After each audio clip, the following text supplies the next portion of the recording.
میرا رضا میرا رضا میرا رضا میرا رضا ہے، وہ رضا میرا رضا میرا۔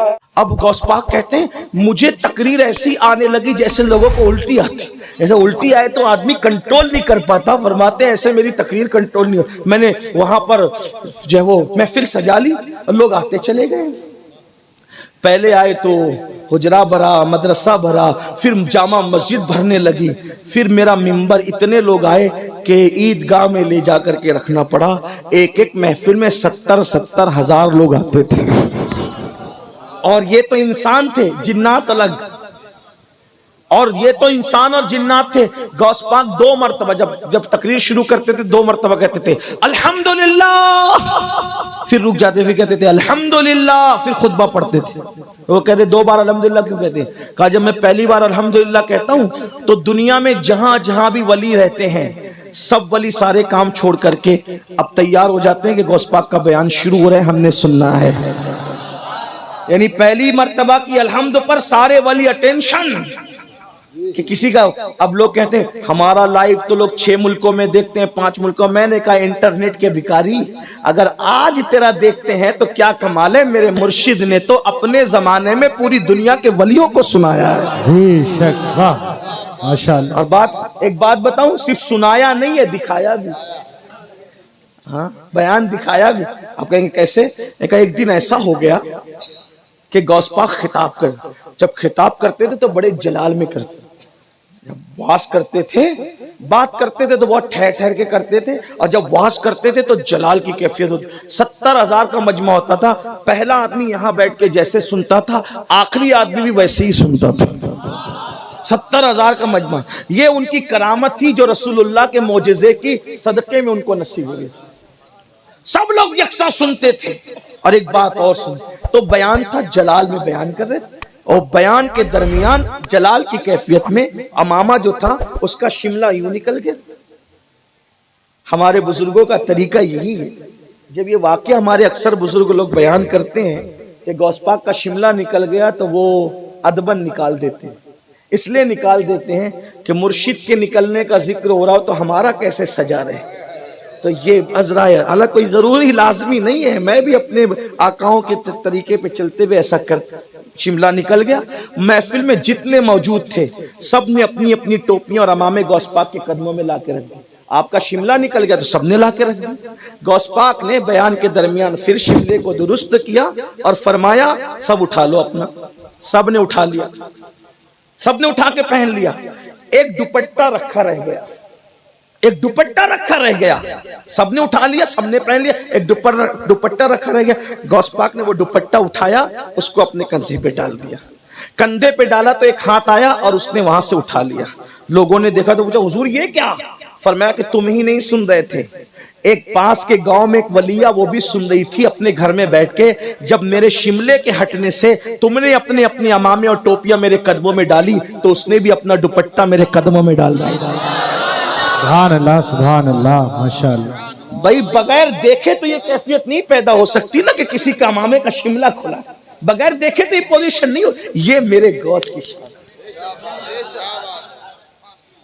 اسی لیے تو امام کہتے شکر کے جوش میں جو ہے وہ تجھے کیا جانے، خضر کے ہوش سے پوچھے کوئی رتبہ تیرا، اور واہ کیا مرتبہ غوث ہے بالا تیرا، اونچے اونچوں کے سروں سے قدم آلا تیرا، سر بھلا کیا کوئی جانے کے ہے کیسا تیرا، اولیاء ملتے ہیں آنکھیں وہ ہے تلوہ تیرا، تو حسینی حسنی کیوں نہ محیتی ہو، اے خضر مجمع بحرین ہے چشمہ تیرا، اور کیوں نہ قاسم ہو کہ تو ابن ابو القاسم ہے، کیوں نہ قاسم ہو کہ تو ابن ابو القاسم ہے، کیوں نہ قادر ہو کہ مختار ہے بابا تیرا، ابن زہرا کو مبارک ہو عروس قدرت، ہم قادری پائے تصدق میرے دولہ تیرا، اور اپنا تعارف یہ ہے تجھ سے در سے سگ اور سگ سے ہے مجھ کا نسبت میری گردن میں بھی ہے دور کا دورہ تیرا، تو پھر اس نشانی کے جو سگ ہے نہیں مارے جاتے،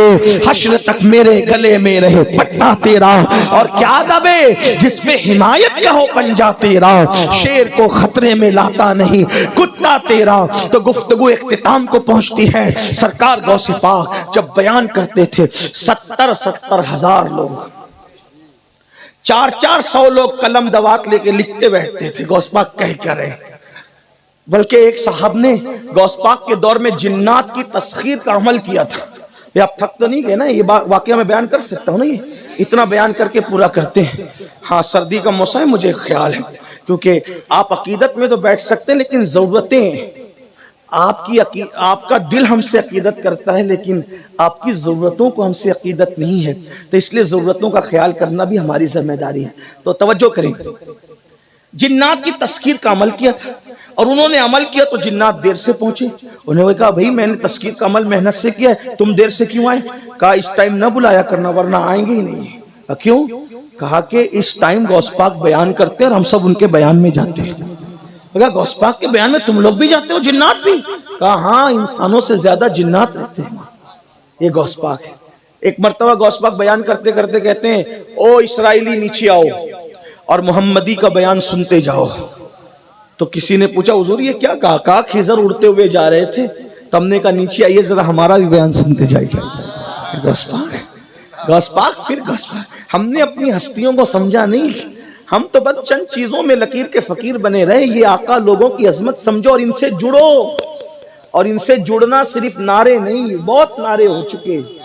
عمل کے میدان میں قدم رکھو، یہ سب عمل والے لوگ تھے، عمل والے۔ ہم کیا کہتے ہیں غوث پاک کے مرید مولانا نماز نہیں پڑھیں گے تو جنت میں جائیں گے۔ میں نے کہا غوث پاک تو رسول اللہ کی اولاد میں سے ہیں، اور وہ ایسی اولاد ہے کہ حضور کا دیدار وہ جاگتے جاگتے بھی کیا کرتے تھے، لیکن عمل کا حال یہ تھا کہ 40 سال تک یہ معمول رہا کہ ہر رات عشاء کے وقت وضو کرتے تھے اور اسی وضو سے فجر کی نماز پڑھتے تھے۔ 40 سال، 15 سال تک یہ معمول رہا کہ ہر رات میں ایک پورا قرآن ختم کرتے تھے۔ یہ غوث پاک، کوئی ولی آپ کو بے عمل نہیں ملے، اور جو بے عمل ہو وہ ولی نہیں ہو سکتا۔ عمل کے میدان میں قدم رکھو۔ بہت نعرے ہوئے، نعرے بہت لگا چکے۔ میں نعرے لگانے سے منع نہیں کر رہا ہوں، یہ کہتا ہوں کہ اپنا جوش ادھر ذرا سا ادھر لگائیں، عبادت کی طرف، عمل کی طرف، تقوی کی طرف، پرہیزگاری کی طرف، حقائق کی طرف۔ تو سرکار غوث اعظم رضی اللہ تعالیٰ جب بیان کیا تو اب 70 ہزار کا مجمع، تو جو پہلے کے سب مقرر لوگ تھے سب کی چھٹی ہو گئی۔ اب ان کی محفلوں میں سناٹا تھا، سنا سنا۔ بھئی جس کو حضور لو آپ چٹا دیں پھر اس کی تاثیر کا عالم کیا ہوگا؟ آپ غور کر سکتے، اندازہ کر سکتے۔ تو بہت سارے لوگ حسد کا شکار ہو گئے، کچھ حسد کا شکار تھے تو خلاف میں بکواس کرنے لگے، لیکن کچھ لوگ تھے حسد کا شکار نہیں تھے، کچھ غلط فہمی کا شکار تھے، وہ لوگ بھی کچھ نہ کچھ بولتے رہتے تھے غوث پاک کے خلاف۔ تو ایک واقعہ میں اپنے الفاظ کے جامع میں کچھ تشریح کے ساتھ پیش کرتا ہوں، سمجھ میں آئے گا غوث پاک کی تاثیر کیا تھی، کیا زبان میں تاثیر تھی۔ سرکار غوث پاک کے خلاف ایک عالم تھے، بہت بڑے محدث اور امام، علامہ ابن الجوزی، وہ بھی ان کے خلاف بولنے لگے تھے۔ حالانکہ وہ حسد نہیں کرتے تھے، غلط فہمی تھی ان کو، تو خلاف میں بول۔ اور غوث پاک کے ایک مرید ان کے پاس پڑھنے آتا، تعلیم حاصل کرنے، اور جب یہ سبق لینے آئے تب یہ خلاف بولے، تب یہ، اب غوث پاک کے یہاں جائیں تو خلاف نہیں بولے۔ ایک بات یاد رکھنا، ہمیشہ علم ظاہر والے صوفیہ کے خلاف بولتے رہے، لیکن سچا صوفی کبھی ان کو جواب میں ان کی برائی نہیں کرتا رہا، کیونکہ وہ جانتے تھے۔ ایک بات یاد رکھنا، اہل اللہ اپنی ذات کے لیے کبھی نہیں لڑتے۔ ولی کی پہچانوں میں سے پہچان ہے کہ ولی اپنی ذات کے لیے کبھی نہیں لڑے گا، کیونکہ ذات کے لیے لڑنا یہ کتوں کا کام ہے، ذات کی لڑنا کتوں کا کام ہے، اللہ والوں کا کام نہیں ہے۔ یہاں بات یاد آئی، بات آگے بڑھانے سے پہلے دیکھو، ذات کے لیے لڑنا